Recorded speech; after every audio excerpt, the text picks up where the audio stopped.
You ever watch a movie with your family and there's a kissing scene and now you want to die? How do we talk about the dating pool in Addis Ababa? It has a little pee in it. It has poop in it. A friend crashed my first date and wouldn't leave. Love languages. Let's talk about sex. Baby, let's talk about you and me. This is so us. I come running for advice because it's you I trust. I got your back. I got your back. Hey guys, welcome back to But First Coffee with your hosts, Hawi and TG. I was about to drink my coffee. You're gonna drink your coffee without me? I need coffee. Okay, let's just drink. Welcome back to the show. I don't know what episode this is, so I'm just not gonna say it. It would actually be episode 8. Maybe. You never know. We might have some other episodes. If things go accordingly. Yes. And of course, we're back with another one of those topics that consumes a lot of young people's entire brain capacity. Let's be honest. This episode, I think anyone and everyone can relate to. My 8th grade science teacher says 2 topics every human will never get tired of talking about. One is space, or just like the universe in general, and the other one is sex or relationships. We have an obsession with sex as a those society. 2 topics you can always talk, and people will just have something.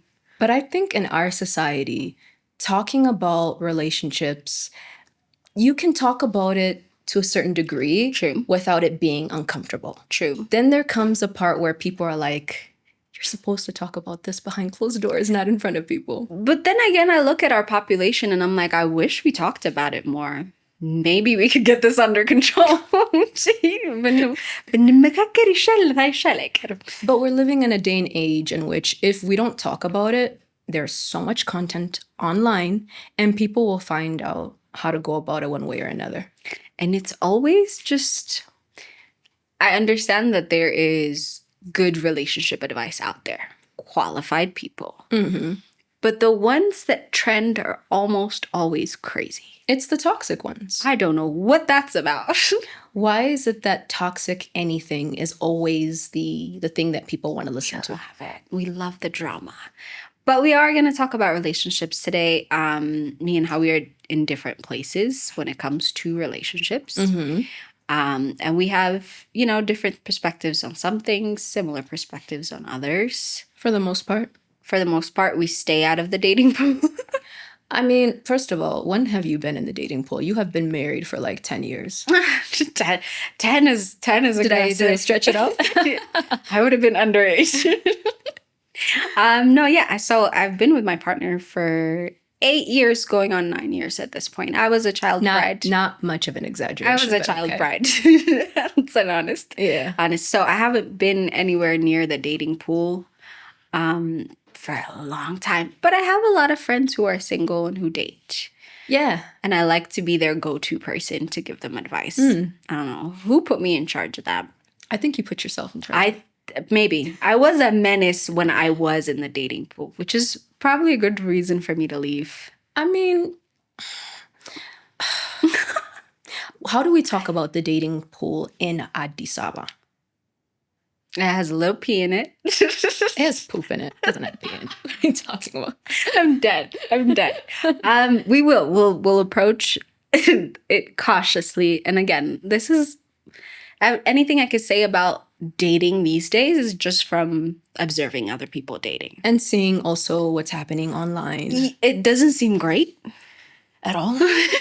I'm going to be honest. My heart goes out to anybody that's trying to date actively. I can say that I'm not. Yeah. See, the thing is this. I think that I have come to a place in which I'm like, again, with my conversations with the Lord, I'm like, Lord, you want me to get married? Bring your homeboy into my life. Like, you have to sit at the edge of my bed and console me, Jesus, and say, this one, Hawi, this one. Otherwise, no. I think I have literally subtracted myself from the dating pool. You're like, I'm not participating. I'm not participating anymore, willingly. That's fine. What about you? Again, like I said, I'm like a serial relationship person, or at least I was. So I was barely single since I was like 16. I went from a 2-year relationship to a 1-year relationship to my husband. Okay. So I never really got to go out and date. Not to say I didn't flirt. I was a bit of a flirt. I was a menace to society. But in a sweet, cute little adorable Is way. there a way to be a menace with, without being a menace? No, being not cute at about all. So yeah, the first date I ever went on, I was in high school. I had a huge crush on this kid who, he looked like Chris Brown. He could dance like Chris Brown. He did graffiti. I thought he was just the coolest boy in the world. And we played basketball. That was the date. And a friend kind of crashed. I told you about that friend. Oh, wow. A friend crashed my first date and wouldn't leave. And it didn't go very well. And he got very upset at me because he thought I didn't want to spend time with him unsupervised or something. No. So my first date was a catastrophe at the end. It was ruined. But then immediately after that, I started dating my first boyfriend. We did long distance. That's another thing we need to talk about today. Mm-hmm. I'm going to just say don't. I will say from experience, Don't? I guess there's some exceptions. Obviously, there are exceptions because it does happen for some people. For the majority, yes. For the majority, it was happening while they were long distance for sure. I've seen it happen. That's nice. So I'm it happy can for them. happen, but 99% of the time, don't. Yeah, like at the second you're like, maybe we can make it work. There's enough love. No. Absolutely not. Out of sight is out of mind, and I've had to learn that the hard way. And the thing is, when you meet people online, let's say that's how you become long distance, people can be anybody they want online. When you meet them in person, your dreams will be shattered. You're like, that is not who I thought you were. And then you realize you're actually, in fact, meeting a stranger as opposed to this person that you were talking to. That's what I mean. I think having that much distance between people, you get confused as to which direction you're going if they're not like physically close to you. So long distances for me, this is me personally, is don't do it. What about online dating? So here's the thing. Technically, I did meet my husband on Facebook. He was very popular on Facebook back then. Yeah. He was like a nerdy meme lord. And just popular because of memes. But I didn't date him on Facebook. We met in person and then went on our first date. We just knew each other as people on social media. And I didn't make it to the age of dating apps. I'm happy. I didn't like live through the dating app phase. Yeah. Because again, from my friends who are on dating apps, it's not great things. The thing is this, I have never been on any dating app. Did you ever sign up? Never. Okay. But, and there's no problem if you do, I just haven't done it personally. But I hear that a lot of people who go on dating apps, and this is roughly, it's for hookups. We don't really see a lot of real relationships Come out of develop dating out apps? of dating apps. Yes. I see that. And again, we're Ethiopian and our Ethiopianness bleeds into everything we do. We always do everything with a little bit of an Ethiopian flair. So the only thing I know about dating apps in Ethiopia is that there are a lot of pictures of either Mariam or Gabriel or something. As people's Why profile is that? picture? Yes, a lot of those. A lot of husband with his wife and kids. Like, sir, why are you on Tinder? See, this is what I'm saying. That's your 3-year-old daughter. Why is she on here? Is this for a hookup? Because this can't be for a relationship. Again, we're Ethiopians and we have to do everything with a little Ethiopian je ne sais quoi. And so there's a lot of craziness. But I said this the last time we talked about this too. Any app overall is a dating app if you are Ethiopian enough. You don't necessarily have to go sign up. I think that can be true in any space. Because I get high conjos on LinkedIn. I think that can be any space. Yeah, it's not only just exclusive to Ethiopians. Danishly. Sir, we're here to network. Yeah. So dating apps, you're right. It does feel a little bit more like this isn't for the long haul. Maybe you have to be very clear about your priorities before you ever meet these people in person. To me, it's a no because I don't trust people like that. Like, I don't know you. You're preaching to So the the choir. idea of meeting you in a secluded place for the first time absolutely freaks me out. I feel like the best way to meet somebody is through people you know, because I feel like there is like verification there. It's like if that person introduces you to somebody, you can literally do a background check on that person through the people that you know. Yeah. As opposed to having to go online and do a background check on Crazy. somebody that you have never met before. I saw a story on my social media a few days ago about this girl who met somebody on a dating app and went on a date, and he ended up robbing her. Dang. Like, He was a scam?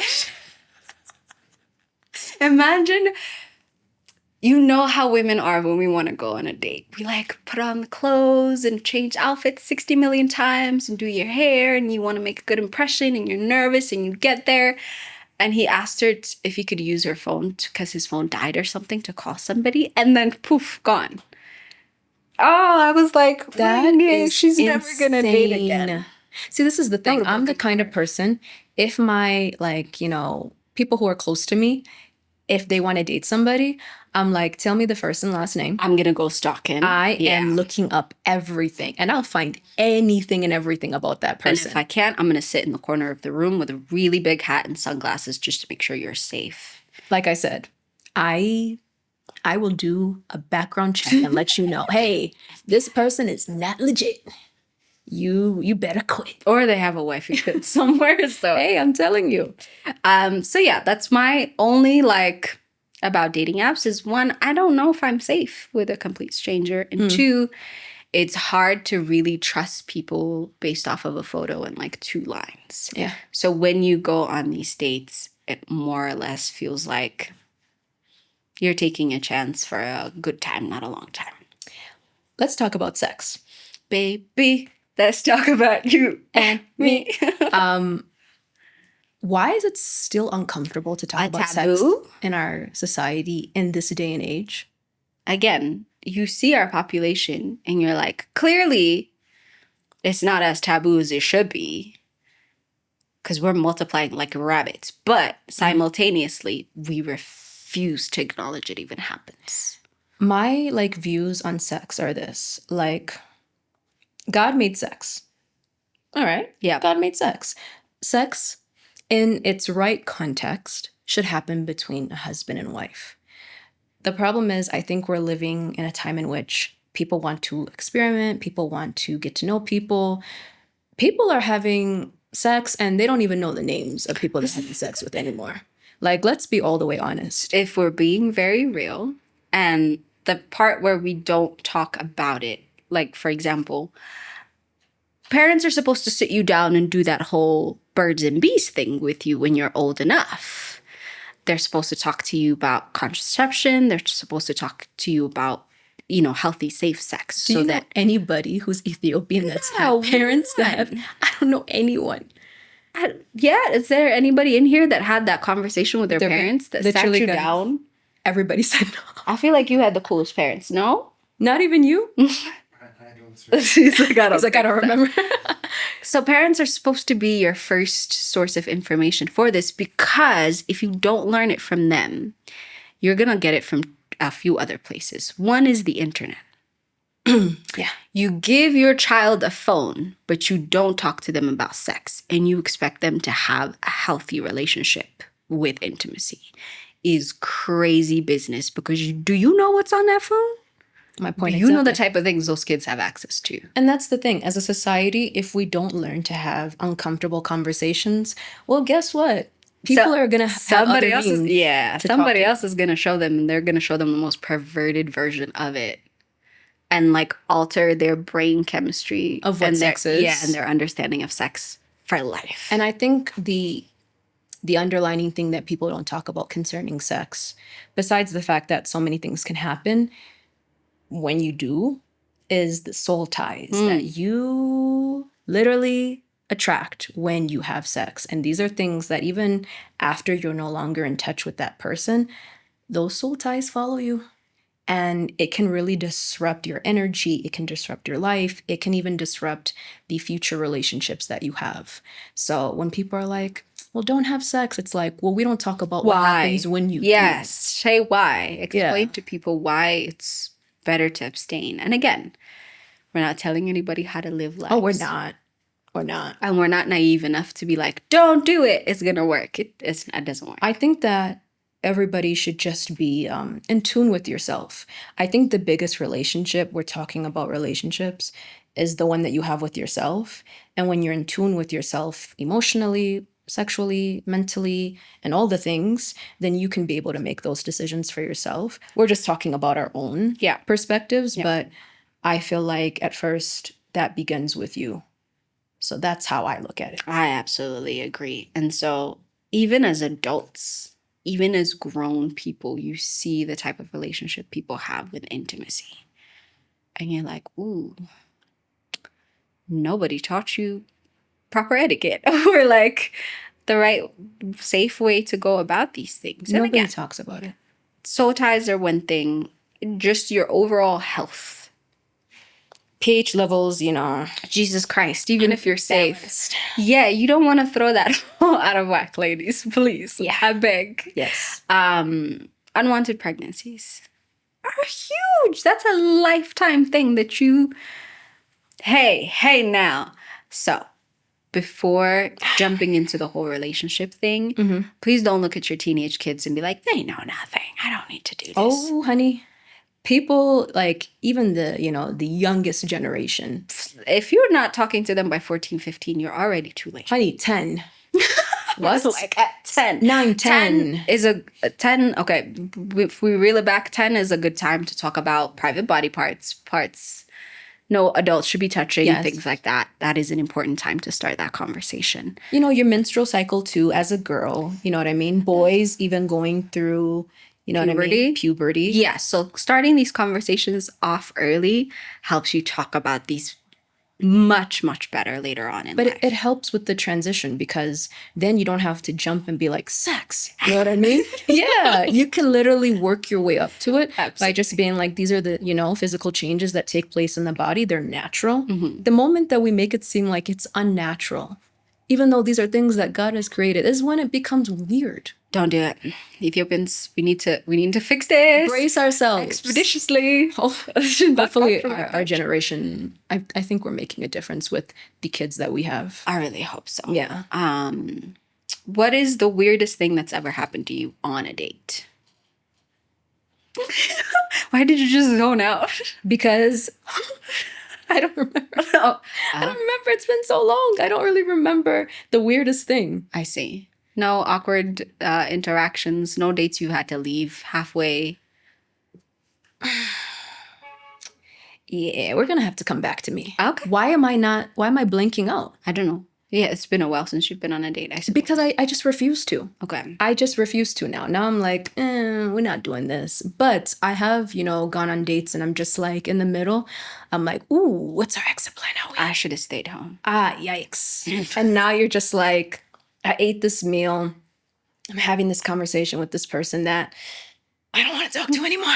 And I want to go home. Yikes. So how do we go home? And how do we do it in a way that, I don't want to hurt your feelings. isn't disrespectful? So I've been in those kind of situations, but nothing that has been, at least to my recollection, nothing that's been weird. What about you? I was young and broke when I was dating, so I don't even remember going on proper dates. I think we just went on walks and got like cheaps. Cheaps. That was my idea of a date. Yeah, no. When I started dating, I was in high school. We broke kids, man. We can't go to a restaurant. We're not dressing up. Yeah. So at campus, I did go on a few dates in campus. I remember. Oh my God. Mm-hmm. Okay, this was a fun one. Met this guy, he was a little bit older. Went on a date and we just sat down and he was like, you should drink something. I was like, I don't like alcohol. So I ordered like a soft drink. Mm-hmm. And as I'm picking up the bottle, he made a comment about my nails. He was like, why don't you grow out your nails? it's not very feminine for you to have short nails. Wow. And I just sat there and stared at him for a whole minute because I'm like, you're a good like 7, 8 years older than me. You're also a man. Why do you care what my nails look like? That's a strange comment to make. I'm going home. Wow. And it was such a fast, like, Turn off. Ick.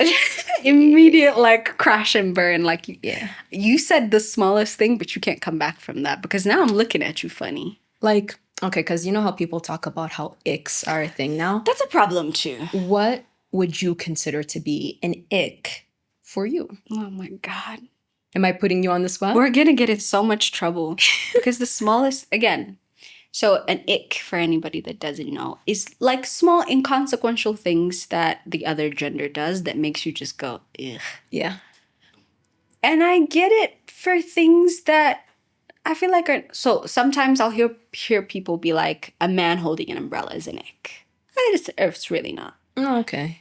But here's a funny one. If Santimodko, if he's having trouble picking it up, that's an ick for First I of don't all- know why. First of all, Just let it go.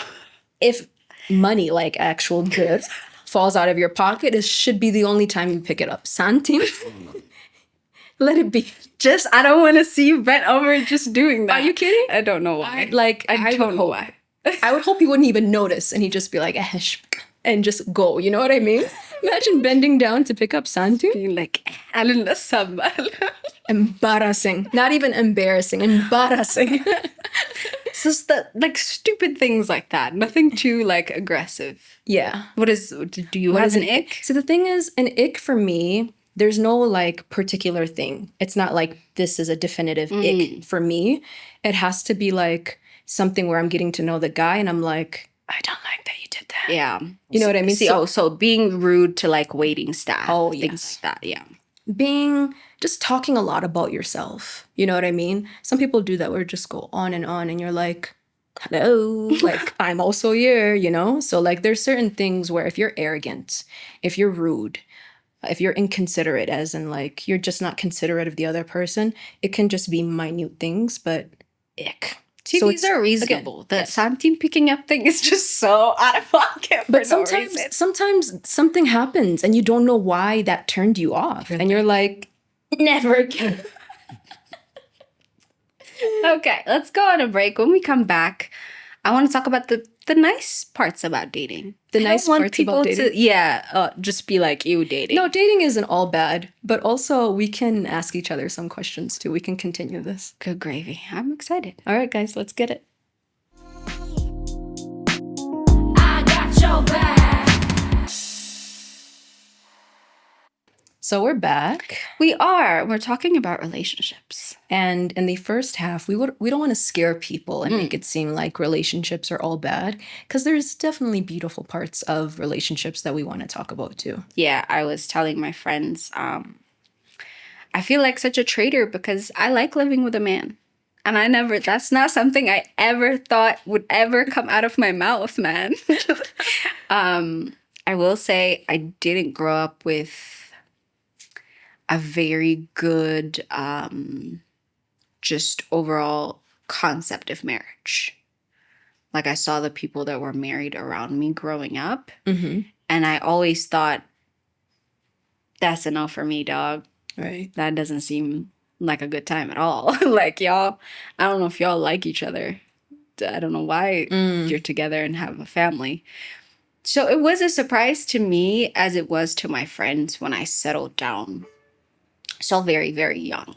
Yeah. So I want us to talk about like how it can catch you off guard to find a partner, to have a partner, and how it sort of alters your brain chemistry around, oh, dang, this is nice. Like I never thought I'd need this or want this in my life, but this is really nice.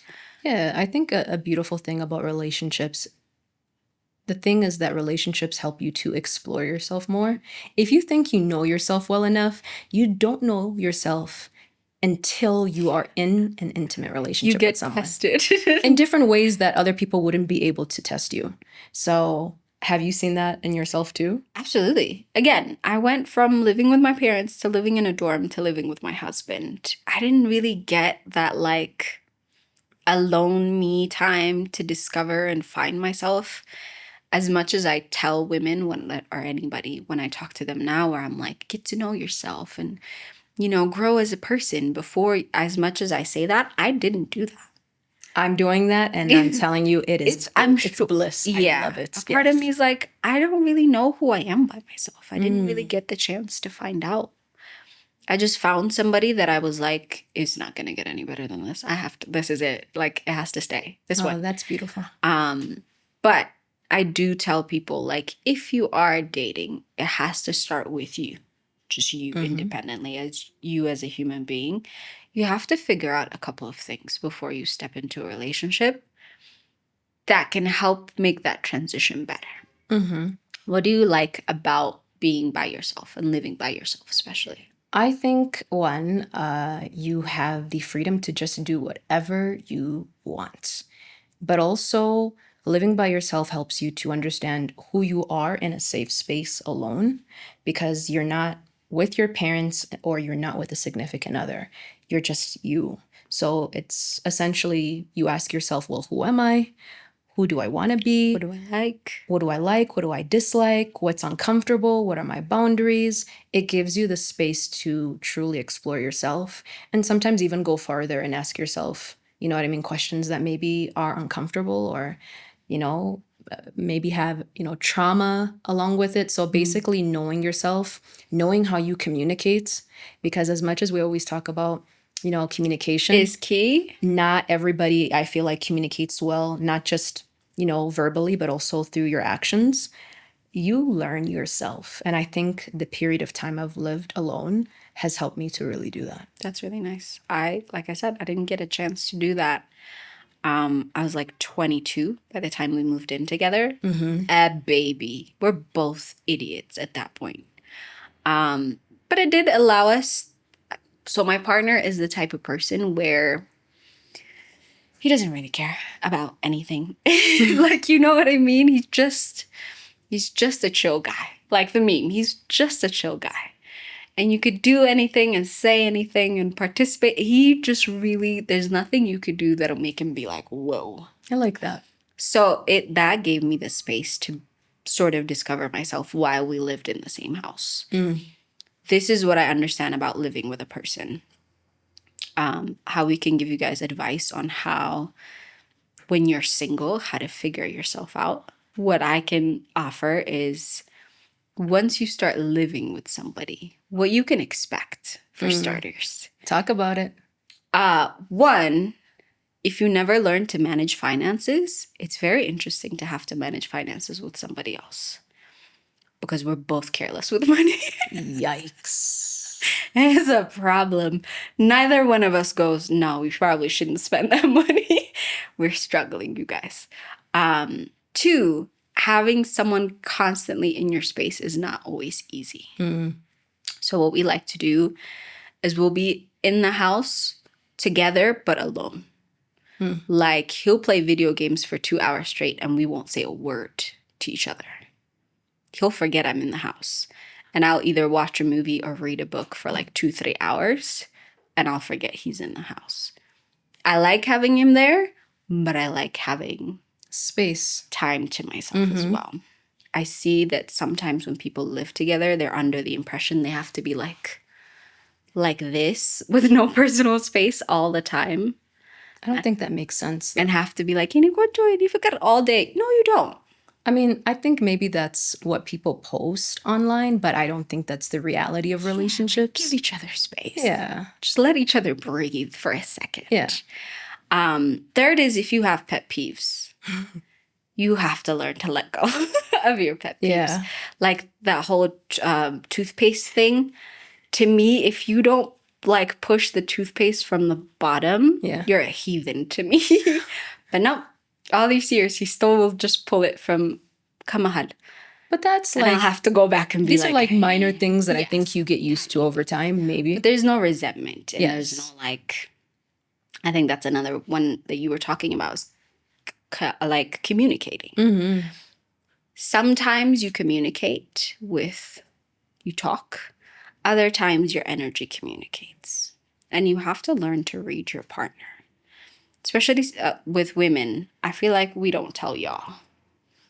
We'll be like, well, you should have known something was wrong. We expect our partners to be mind readers. You better read my mind because my energy was off the whole day. How can you not notice? I think is what pisses us off because if your energy is off, we notice. You know, love languages. I feel like at the beginning of relationships, what everybody loves is that it feels very high school, lovey-dovey. You're getting to know someone every 5 minutes. Yeah. And that is cute, the honeymoon phase of a relationship. But I think when a relationship develops over time, understanding love languages, and that can come in different forms, but I feel like that's learning your partner. Yeah. And just because something is your love language, it doesn't mean that's equally your partner's. So I think that's also a big deal too. Absolutely. Know what to do to make them feel loved and appreciated. The other one is showing appreciation. I think the longer you stay together, people feel like, well, you know, they should do that for me. Or we say thank you like 70 times a day. I like if he passes the water, thank you. If you cook something, thank you. If I buy something, like, you know what I mean? We constantly will be like, please and thank yous are super important. The gratitude never dies. Please don't let that die and start to take each other for granted. The second one is don't bring outside energy into your house. That's a huge one. So I'll have like an awful day or I'll be exhausted. But when you walk into the house, this is something that I noticed, again, with family, with living with my parents. As if my dad had a particularly tough day, as soon as he walks in the door, the mood changes. I feel like that's every single Ethiopian family. I don't know why. So when you bring outside energy and vibes into the house, you just automatically pick fights for no reason. That doesn't need to happen. We need to break that cycle. Same with my mom. She'll walk in and be like, you didn't clean this. You didn't pick that up. Where were you today? Why does your hair look like that? People just get into unnecessary fights because they bring outside negativity into the house. So once you get to the door, woosah.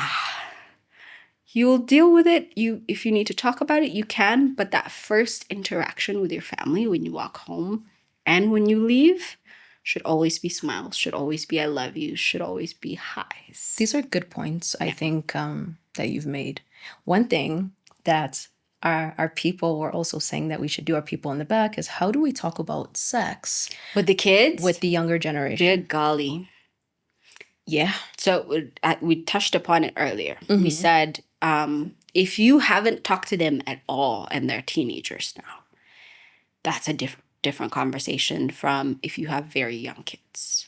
Even if it's uncomfortable, let's say they're, feeling cringy about it. It's, something that they're like, oh my God, no. Yeah, their kids are going to hate it. Because what kid likes to talk to their parents about sex? It's so uncomfortable. Yeah. You ever watch a movie with your family and there's a kissing scene and now you want to die? Like, what are you talking about? You'll be like, ah! You'll try to laugh and change it immediately. I grew up on satellite, Dish TV, Nilesat. Where they censor everything. They censored everything. I had no idea all those movies had all those raunchy scenes in them. I was clueless. We didn't grow up that way. So when these scenes come up, your parents are there as if they know more about sex than you do, clearly.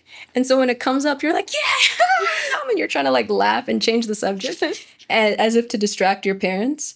And you're like, I want to die. I want the ground to open up and I want to be buried. Yeah. So if you already have teenagers, again, this might be uncomfortable, but one, don't gang up on them. It doesn't need to be both parent. Agreed. Pick the better communicating parent. That's usually the mom. I like the way that you said that with an accent. Yes. Whoever is better with communicating with the kids, pick that parent. Because two parents is awkward. One parent might be able to get away with it. Yeah. Do something fun beforehand. Like take them out for a meal, take them to go do their favorite thing. That's a good point. So to set the vibes. Set the mood. When I have bad news to tell people, I prime them with something good first. I transition them because it affects you less. Why are you drinking like that? So take them to do something fun, something that they've wanted to do for a while, or get them a cute little present that they love. It's good. So put them in a good at ease mood and then you can talk to them and ask them questions. I had the privilege when I was younger in 5th grade to have sex education at school.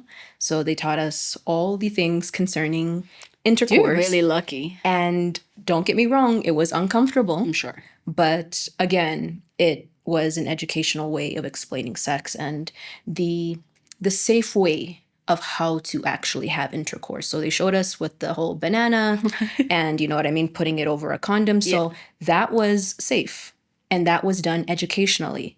Whereas in Ethiopia, that is not necessarily the case. So how would you say would be the best way to bring up the topic of sex? As an educator, I'm kidding. Me personally, this is how I do it. If I had a teenager around me that I felt like this person needs to talk. Obviously, the smartest thing to do would be to start talking to them at a younger age, so before they understand the shame that comes with sex. Yeah. See, once shame is in the calculation is when it becomes more and more difficult. But the younger they are, these are just things to them. So if you started early, started with the private body parts conversation and expressing, you know, when you don't feel safe or when your body's transitioning, that's great. But right now, if you have, let's say, a teenager and you've never approached the subject with them, start slow, obviously. Don't ask them about them, ask them about their friends. I feel like kids find it easier to, in a gossipy way, tell you what their friends are doing as opposed to what they're doing. Okay. Because it's removed from you. You're not talking about yourself. You're talking about a classmate that has started having sex. And now you know about it. And it's easier to talk about them than it is about you. So start with asking questions about their peers. Because most likely whatever their friends are doing, they're doing. Yes, unfortunately. So ask about their classmates.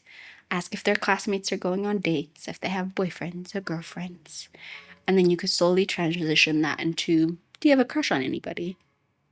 And when you are ready to have that big conversation, like prep them. Don't freak them out by like barging in with a whole bunch of questions because kids will shut down. So we don't have the conversation, but we have a series of conversations. Yes, you have to like tiptoe around it because you can't just show up in your kid's room one day and be like, have you started having sex? Oh, God. That's the quickest way to make your child shut down and lie to you about just about everything. And again, it's important that your child feels safe to tell you these things. And not just only that, I think, like we said, kids are learning about sex younger and younger. And unfortunately, a lot of things are happening behind a parent's back that you won't always be in control of. So we have to make sure that they understand how to be safe. And it's safe to come to you when they have questions. So it doesn't even have to be like, tell me now. It could just be, hey, you know, if you have any questions regarding relationships or sex, you can always ask. I'm always here to like listen and give you advice. Yeah. But again, that requires you having a relationship with your kids where they feel safe around you. Because pretty sure if my parents asked me, I would have just lied. Because I would be like, I'm going to get in trouble if I say I do anything. But that's the thing. Everybody would essentially lie. Because you're like, this is not a safe space. You're going to use this against me. So make sure you have that safe space before you even approach the subject of this. If you really want your kids to be safe, then you have to create that safe space. That's good. That's good. What do you miss about dating? Do you miss anything about dating?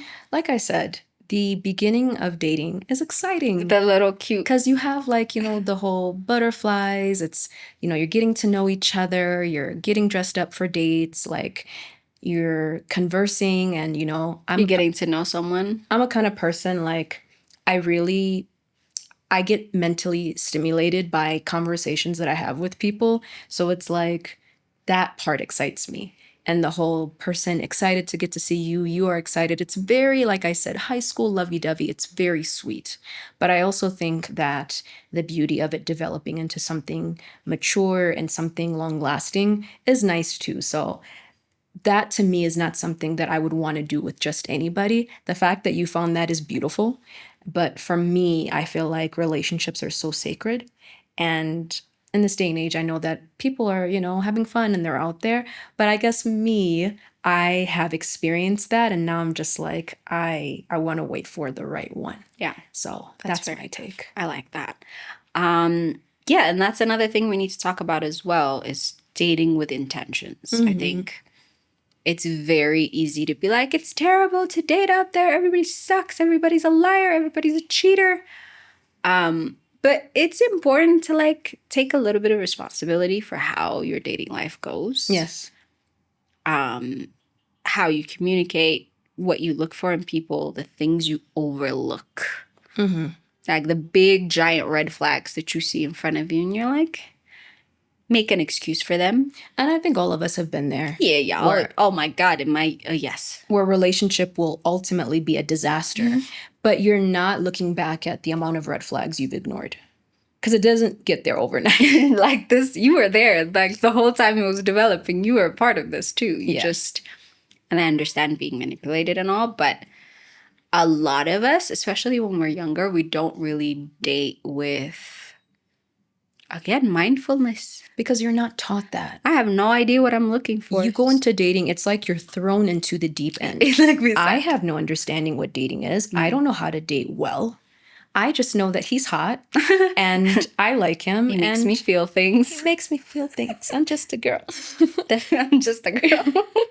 And I feel like that's also something that, as people now who have experienced relationships, good and bad relationships, we should be able to have those conversations with the younger generation. Yeah, absolutely. I think when I started dating, I had this idea that if we liked the same music and liked the same movies and that meant that we were like... We're compatible. Yes, I thought that was what... oh my God, what? Jesus help me. You couldn't tell me anything. Which, by the way, speaking of, a lot of these songs we had no business listening to these songs even in the first place, let alone bonding over them. Oh my God. Yeah, I thought in my head that was compatibility. Yes. Again, it was a very learn on the job type of relationship that I have where we liked completely opposite things. Like he likes rock music. I'm an R&B person. He's a Manchester United fan. I'm an Arsenal fan. You need to come this way. Hell no. What am I, Abel? And I'm not just switching teams. Sorry, guys. I'm throwing shots at the team in the background. How we still not over that? Was so good if they knew the backstory of how Abel switched teams. He's the only person, we found out today that he used to be a Manchester United fan. And once Sir Alex Ferguson left us, apparently we haven't been performing the same. And he thought, let me switch sides. I've never Traitor. I do not trust him. I mean, welcome to the team, but that's he's like, welcome to the team. Yeah. But yeah, I had to understand what compatibility meant. For me now, it means we see our future the same way. Like we have the same goals, ambitions. We have every plan of growing in the same direction. And you support each other through the process. Oh my gosh. Whatever he does, I'm down for. Whatever I do, he's so excited for. And I'm like, okay, I get it now. It had to happen to me for me to be like, I get it. Oh my gosh. Okay, fair. So yeah, that's, I guess, what I want to leave the audience with is not great. I know the dating scene is not like people have access to more people now. It's not always sexy. Yes. It's not always sexy. It's sweaty. It's mean. It's like you get robbed sometimes. Get scammed. You get scammed sometimes. I understand the dating pool is not fantastic. But I also understand that it takes a lot to sit with yourself and be like, okay, am I dating for the right reasons? Am I looking at things that tell me what I need to know and still being like, I still want to find out for sure. I mean, am I ready to date? Because sometimes you're not ready to date and you need to take some time off for yourself. You don't have to go person to person. Take some time off for yourself. It is okay. You are not missing out. Yeah. And if you are just out there for fun, for funsies, please communicate to people that this is for fun. Ooh. And when somebody you're trying to date tells you, hey, I'm not looking for anything serious, I want fun, Believe Don't them. listen to it and be like, I can change their mind. Ooh, believe them, That's baby. stupid. I'm sorry. Believe them. They told you. So that's on Off you the now. bat, yeah. Be responsible. Because that judgment at this point. Yeah. So believe what people say when they say it. Don't just be looking at red flags and thinking this is Six Flags. It's not. And figure out your intentions when you go out there. I want to know, to our audience who's tuning in, your experiences with dating, the good, the bad, the ugly. I really Are you currently dating? Are you Yes. single? Are you just having fun? I want to know. Yeah, people's and I want to hear experiences about their worst dates and their best ones. What was your best date? Like the date that absolutely blew you away. Oh my goodness. No, I've had some actually really nice dates, really That's nice. thoughtful dates, like planning things. Like, I won't go into detail because going there. But yes, no, I've had some thoughtful dates, and I think the best date is a date that is thoughtful, a date where somebody actually puts time into it, because it shows that they had you in mind. Yeah. What about you? Same. I've had some very thoughtful ones, but they also kind of require getting to know you a little bit. I think in your case, I've seen some of your thoughtful dates, and very, very cute. I agree. By the way, I thought of an ick randomly. Oh, Jesus, hit me. Oh my goodness, this is just so random. So I don't like when a man's any finger nail Oh, ew, the is little grown one. out. Like, you shouldn't have any grown out fingernails. Not the pinky, not any. Like, dirt should not be able to enter into your nails. I should be the only one who has long nails. I will say there's a specific where they just grow Yes. the pinky one and they grow it very long. I know. I remember I saw this guy and he was hot. And I remember when he was just like in D, like he literally lifted his hand. I was like, not you. It's like, not you with the nail. I was like, ah. So yeah, that is an ick to me. Fair. I Fair like ick, that one. right? Yeah. That was random, but I just remember. You're like, I have to put that in there. Stop growing out your Yeah. nails. All right. Fair. But yeah, that's it for this episode, I suppose. If I you think guys we've have come to more the end. Yes. relationship questions, I consider myself a bit of a guru. I think you guys should hit up our girl. I think that sounds good. I do free counseling, but also don't take my advice fully. I don't want to be responsible for nothing. Take it at your own caution. Yeah, I just be saying stuff sometimes. But you guys, thank you guys for tuning in. And as usual, Stay hydrated, make good decisions, mind your business. Bye.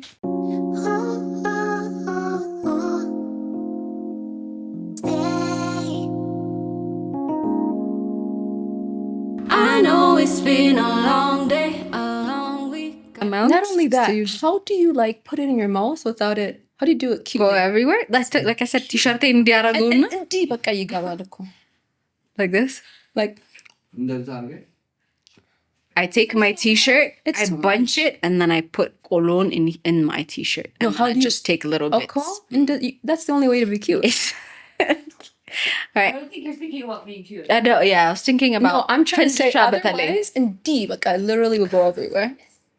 Okay. Satisfaction.